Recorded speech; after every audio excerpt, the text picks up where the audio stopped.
সালামি দিব নাকি দাদি? আরে দাদি সালামি নিয়ে আসছে। তারা খুবই সজাগ যে বাচ্চা ছোটবেলা থেকেই শিখতে হবে। বিসমিল্লাহির রহমানির রহিম বলে ঘরে ঢুকলাম। কতদিন পরে ঢুকলাম? 4-5 দিন পরে। এই ঘরটা ছেড়ে যখন বের হয়ে গিয়েছিলাম তখন চারদিকে ঘুরে ঘুরে দেখছিলাম যে ঘরে আবার আসতে পারবো কিনা, এবং বিসমিল্লাহ বলে দ্বিতীয়বারের মতো আবারও মেয়েটাকে কোলে নিলাম। তবে হাঁটতে পারছি না, খুবই কষ্ট হচ্ছে।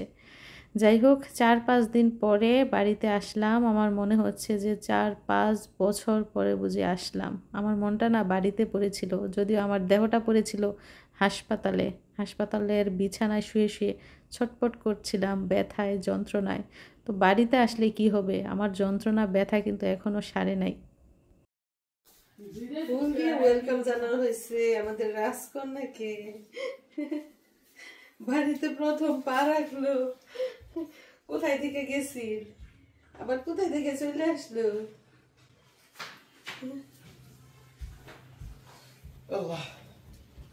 মা একা গেছে, বাড়ি থেকে আসলো দেখি 2 জন। আত্মজনকে সালামি দিব নাকি দাদি? আরে দাদি সালামি নিয়ে আসছে নাতনির জন্য। ফুলটা সাজাইতেছি, ফুলটা সাজাই রাখছে। বিছান সাজাই রাখছি, জামাই এলো ফুলের বুঝে দেখেন না, নাতনির জন্য দাদি ফুলের বিছনা সাজাই রাখছে। আসাই দেখি ঘুমাই, নাতনি দেখলো না তো।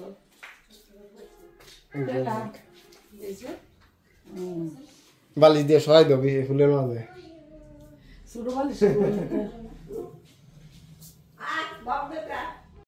তো আমাদের ভাগ্যবতী কন্যা দুনিয়াতে আসার আগেই কিন্তু অনেক উপহার পেয়েছে। আর আজকে বাড়িতে পা রাখতে না রাখতেই দাদি সালামি দিয়ে তাকে বরণ করলো আর বিছানার মধ্যে ফুল দিয়ে সাজিয়ে রাখলো। তো যদিও খুবই সাধারণভাবে আমাদেরকে বরণ করা হয়েছে, বিশাল কোনো আয়োজন নাই, কারণ বাড়িতে মানুষও নাই। আমার শাশুড়ি আর যা 2 জন মানুষ ছিল, তারা সারাদিন কাজকর্ম করে হসপিটালে খাবার পাঠিয়েও এতটুকু সময়ের মধ্যে যে এই সাজানোর ব্যবস্থাটা করেছে সেটাই অনেক। তো এটা দেখে মিশারির আব্বু খুবই খুশি। দেখতেই পাচ্ছেন সে শখ করে ছবি তুলছিল। এছাড়াও উনি সুস্থভাবে যে ওনার স্ত্রী সন্তানকে নিয়ে বাড়ি ফিরতে পেরেছেন, এজন্য আরও খুশি। তো আমার বোন চলে যাবে, সে হাসপাতালে 4-5 দিন থেকেছে, সেও অসুস্থ হয়ে পড়েছে। তো এই বাড়ির প্রথম কন্যা সন্তান, এই বাড়ির রাজকুমারী মিশারির বোন হয়েছে এবং সে প্রথম বাড়িতে আসলো। তো তাকে সবাই মিলে ওয়েলকাম করলো, মেয়ের চাচি, দাদি, ভাইরা সবাই মিলে ওয়েলকাম করলো। যদিও মিশারি বাসায় নাই, সে স্কুলে গেছে। তো মেয়ের জন্য খাট সাজাই রাখছে, ফুলের খাট। মানে আজকে যে আসমু এটা আমরা নিজেরাও জানতাম না, হঠাৎ করে ডাক্তারে রিলিজ দিছে যে সুস্থ আছি। তো কেউ জানতো না, হঠাৎ করে চলে আসলাম, আমরাও জানি না যে আসবো আজকে। তো ছোটখাটো আয়োজন মেয়ের জন্য, দাদি তাড়াতাড়ি করে ফুলের খাট সাজাই রাখি। যাই হোক, এখন বাড়িতে পৌঁছে গেছি, শরীর মোটামুটি সুস্থ আছে। তো মেয়েকে নিয়ে তো বাড়িতে পৌঁছে গেলাম আলহামদুলিল্লাহ। গিয়েছি একা, চলে এসেছি মেয়েকে নিয়ে। তো সাথেই থাকুন। কি লেখলা? মিষ্টি মিষ্টির অর্ডার দিতে যাইতেছ নাকি? কয় মন মিষ্টি আনতেছ? মনের মন মিষ্টি না খাওয়াইবে নাকি সবাই রে? তো সময় হচ্ছে এখন দুপুর 12টা। মিষ্টির অর্ডার দিতে যাইতেছে, মানে কোন ফ্যামিলিতে কত কেজি মিষ্টি দিব সেটার একটা লিস্ট করছে এবং সেই অনুযায়ী মিষ্টি আনবো। আত্মীয় স্বজনের বাড়িতে কিন্তু অলরেডি পাঠানো হয়েছে। কি পোলা উড়াইলে কান্দে না, শোয়াইলে চেয়ার দিব। তখন আর বাবা যাইতেছে মিষ্টির খোঁজে।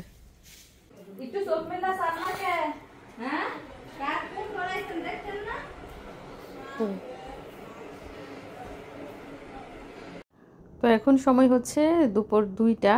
একটু রান্নাঘরে ঢুকলাম, ঢুকে দেখি আমার যা খুব সুন্দর করে রান্না বান্না করে রেখেছে। মুরগির মাংস রান্না করেছে পালং শাক দিয়ে, যেটা আমার খুবই পছন্দের একটা খাবার। এবং যতদিন হাসপাতালে খাবার পাঠিয়েছে প্রতিদিনের খাবারে মাংস ছিলই, সবজি পাঠালেও মাংস, মাছ পাঠালেও মাংস। তো এখন এই অবস্থায় আমাকে রান্নাবান্না করতে দেওয়া তো দূরের কথা, পানিও ধরতে দিবে না, কারণ বাবুর ঠান্ডা লেগে যাবে, আবার যেহেতু শীতকাল। আর এদিক দিয়ে কিন্তু ফুলকপিও রান্না করেছে কই মাছ দিয়ে, এটাও আমার পছন্দের খাবার। তাছাড়া বাঁধাকপি রান্না করেছে, আর রান্না করেছে ভাত। তো এই হচ্ছে আজকে আমাদের দুপুরের খাবার। আর এদিক দিয়ে মেয়ের দাদি আর চাচি মিলে আগুনের ব্যবস্থা করছে, আমাদের গ্রামের ভাষায় যেটাকে বলে সোডিগড়। তো সোডিগড়ের মধ্যে আগুন জ্বালানোর জন্য এবং মেয়েকে সেক দেওয়ার জন্য তুষ, কয়লা এগুলো আগে ভাগে রেডি করে রাখা হয়েছে, যাতে করে সন্ধ্যার আগে আগুন জ্বালানো যায়। তো বাবুকে নিয়ে আমার কি চিন্তা, আমার থেকে বেশি চিন্তা বাড়ির সবার। তো মামার লুঙ্গি দিয়ে নাকি ন্যাকড়া বানাতে হয়, তাহলে নাকি ভয় পায় না, সাহস পায় ভাগিনা ভাগ্নিরা। তো মিশারির মামার লুঙ্গি ব্যবহার করা হইতেছে ন্যাকড়া বানানোর কাজে, মিশারির সময়ও বানানো হয়েছে।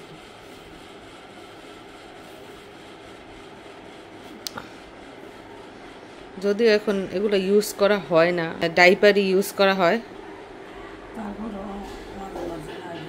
নিয়ম আর কি।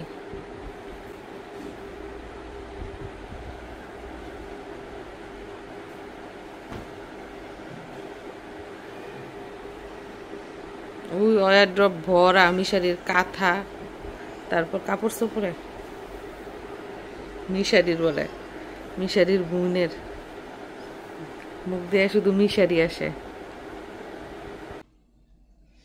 এদিক দিয়ে দেখেন মিশারির কারবার, নামাজ পড়া শেষ হয়েছে আর তার দুষ্টামি শুরু হয়েছে। ও কি করে, প্রায় সময়ই বেলুন ফুলায়, বেলুন নাকি ফুলিয়ে এটার ভিতরে পানি ঢুকায়, পানি ঢুকায় যে কি অবস্থা করে, কাপড় চাপড় সব ভিজায়। এগুলো তো ভালো না বাবা, কিটু লাগাই দিতাম। আজকে পানি ঢুকাইবা না? ঢুকাইছে অলরেডি, কোথায়? ভারী না তো, পাতলা লাগে না? গিট্টু দিতে পারে না, মানে বেলুন ফুলাইতে পারে কিন্তু গিট্টু দিতে পারে না। এই দেখি পারে কিনা।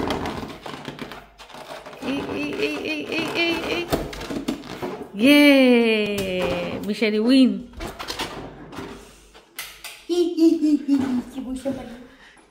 বেলুনটা তো অনেক বড় হয়েছে মাশাআল্লাহ, সত্যি পানি ঢুকেছে দেখেন, ভারী। এই যে এটা ফুটলে কিন্তু পানি দিয়ে পুরো ঘর বাইসা যাইব।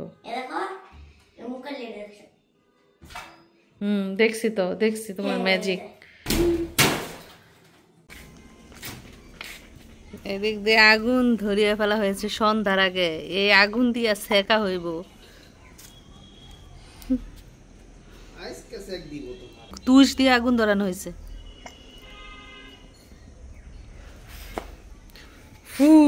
সুমন্তর সু পুরো গেঞ্জিটা বমি করছে আমার।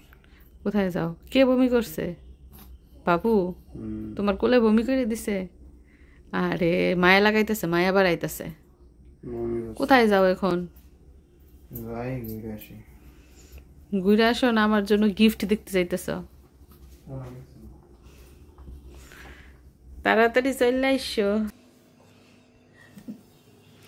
দেখেন আমাদের গ্রামে কি করা হয়, ছোট বাচ্চাদের কিন্তু সুন্দর করে ছেঁকা হয়, যেটা কিনা শহরে করে না, কিংবা গ্রামে অনেকে করে না। কিন্তু আমাদের এইখানে নানি দাদি খুবই এক্সাইটেড, তারা খুবই সজাগ যে বাচ্চা ছোটবেলা থেকেই সেঁকতে হবে, পা সেঁকে, হাত সেঁকে, পেট সেঁকে, মাথা সেঁকে, এতে করে নাকি বাচ্চারা শক্ত হয়, মজবুত হয়, হাড়গোড় মজবুত হয়।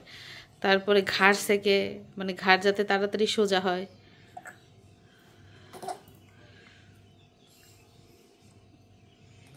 পাটা লাল হয়ে গেছে টুনটুনির, টুনটুনির পাটা লাল হয়ে গেছে, গরম হয়েছে।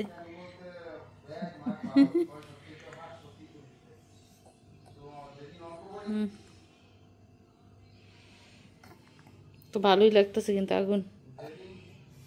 কিছু করতাম না, মোজা করে ভার মোজা রাত করে মোজা খাওয়াইতে।